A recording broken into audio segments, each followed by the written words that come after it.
going on, good people? It's Iceberg. Good morning to all of you. Hopefully your day is off to a wonderful start. It's going to be another beautiful day here in North Carolina, Zone 7B. Hopefully it's going to be a beautiful day where you are as well. I know we're still dealing with a lot of extreme high temperatures across the country.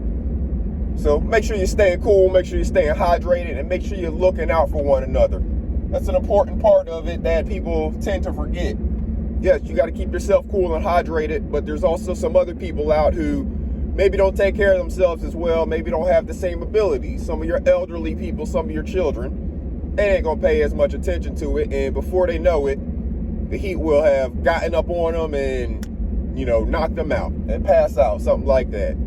So make sure you take care of each other. Make sure you're looking out for one another. Make sure if you're going to go out, do some outdoor activities, that you got a buddy or somebody around just in case you yourself pass out from heat exhaustion or anything like that.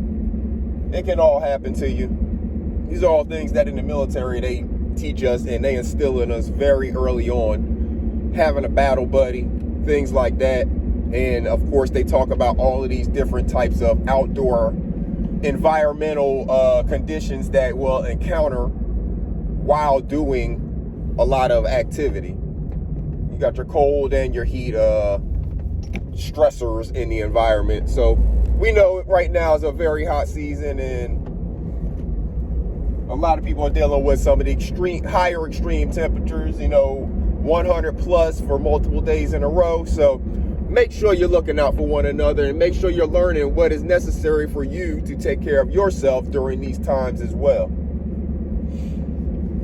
Yesterday, during my morning message, we talked about not taking the bait and explain what, in my mind, bait is, the different forms of bait, and how people can bait you, say on the YouTube platform. People can bait you into discussion, argument a lot of times, because they're doing it for clicks and views. Well, did you take the bait yesterday? Did you take anybody's bait? Did anybody throw any bait out there? Did you notice it? Were you able to see it and decide, nah, I'm not going to take that bait? That's just somebody trying to get my attention for negative reasons. Did you notice anything like that about anybody else going on yesterday if it wasn't happening to you? And if you did take somebody's bait, let's do a quick evaluation, a self-evaluation of yesterday. It ain't that long ago, so you should be able to recall it pretty quickly. Did you take somebody's bait? And if you did take somebody's bait, what did that do to you or for you to respond to that person?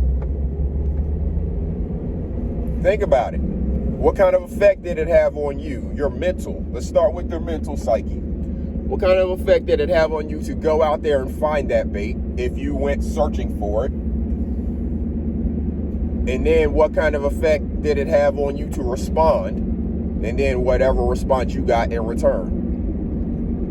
Did it put you in a better space, a better mental space, more positive feeling, like I talk to you about each morning, about getting your day started with your positive affirmations and saying all of the stuff that's necessary to get yourself on the right course so you go out through this day controlling your own actions and your own attitude about everything that you experience?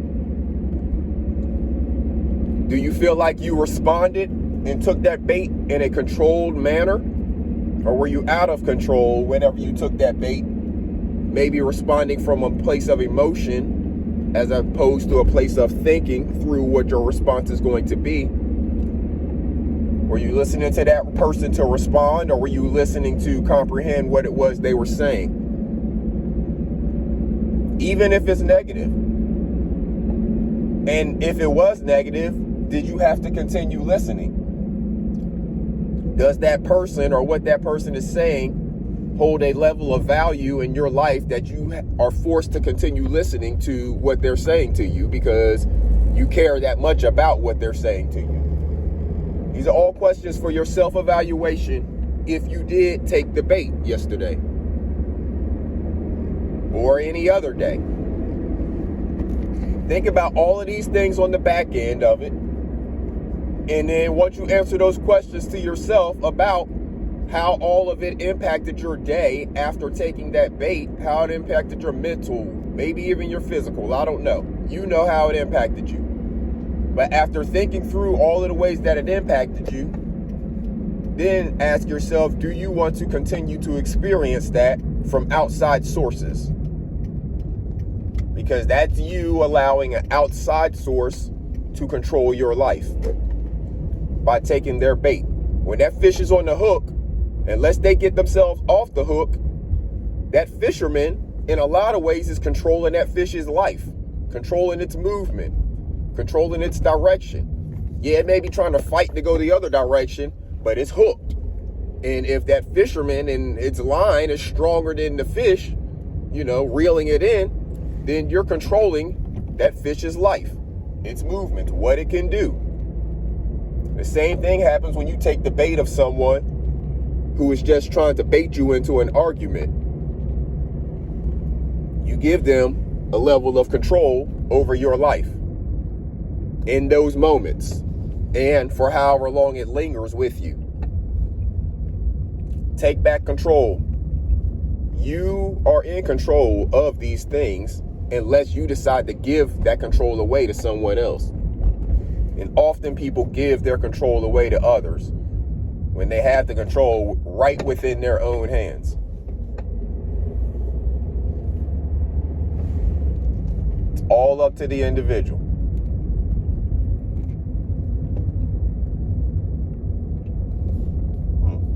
Interesting.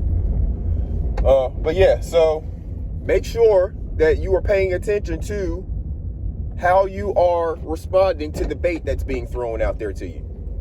It's going to continue to happen. Yeah, and it doesn't only happen on YouTube, it happens in your real life. People throw stuff out there and just to see how you're going to respond sometimes.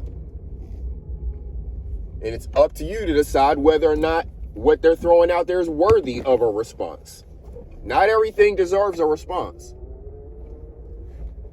Some things deserve to be ignored because they're not worth your time, your thought,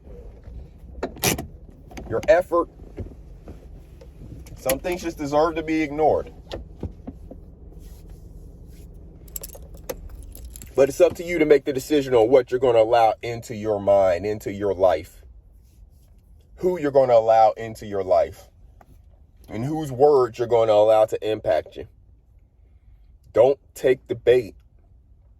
It's going to be thrown out there all the time. It's like the temptations. If you believe in the Bible, and I don't know all the stories of all of the religious books, but if you believe in the Bible, they talk about temptation and where temptation comes from.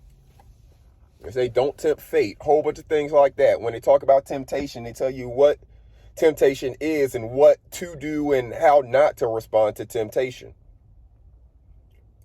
When people throwing that bait out there to you, it's a tempt. They're trying to tempt you to take that bait, to bite that hook. And once you bite that hook, they have you in their control until you either squirm free or they decide to throw you back. But they might not throw you back until after they fillet you. And that's the problem. Once you give them control, they have control. So make sure that you remain in control of your life. You stay in control of your actions and your attitude. They're the only things you can control. A lot of people, they throw a bunch of cliches out like, only thing a man has is his word, right? Well, your word is your attitude because your attitude is going to control the words that you say. Your attitude about things, whether or not you feel like, something is morally right or wrong may determine whether or not you say something or do something. So it's your attitude and then as well as your actions, because that's your follow through on your word. If you tell somebody something and you don't follow through, your lack of action, which you control, will make your word look bad, right? Your actions and your attitude. Remain in control of those things. Remember that those are the only two things in this world that you actually do control. And then put your focus on making sure you remain in control of those two things. And all of the other stuff, since you're not in full control of it anyways, you don't have to be so totally concerned and consumed with it. That's all I got, good people. Until next time, y'all make sure you take care of yourselves, take care of each other. It's going to be a hot one, so make sure you're looking out for each other. Take advantage of the sunshine. It's perfect season to be growing stuff. Put a seed in the ground. Put a seed in some soil. Give it some water. Let it get some of this sunshine. People tell me that they like my garden. It's beautiful, all that stuff. You can have the exact same thing. I'm doing this in a small backyard area. You can have the exact same thing, more, less, whatever you want. You just first have to start by putting the seed in the soil, giving it some water, giving it some sunshine. It is that easy, good people. Grow yourself a garden. Get the babies out there with you. Get them interested in the process as well. They will be amazed seeing something go from a seed to a sprout to growing into an actual plant and then starting to produce fruit. They will be amazed by that entire process if you get them involved in it early. And then the next thing you know, they're going to be growing the gardens for your entire family. Your baby going to be providing the food for your family out of pocket, with nothing out of pocket. Take care of each other, good people. Y'all have a good day. This is Iceberg. Salute.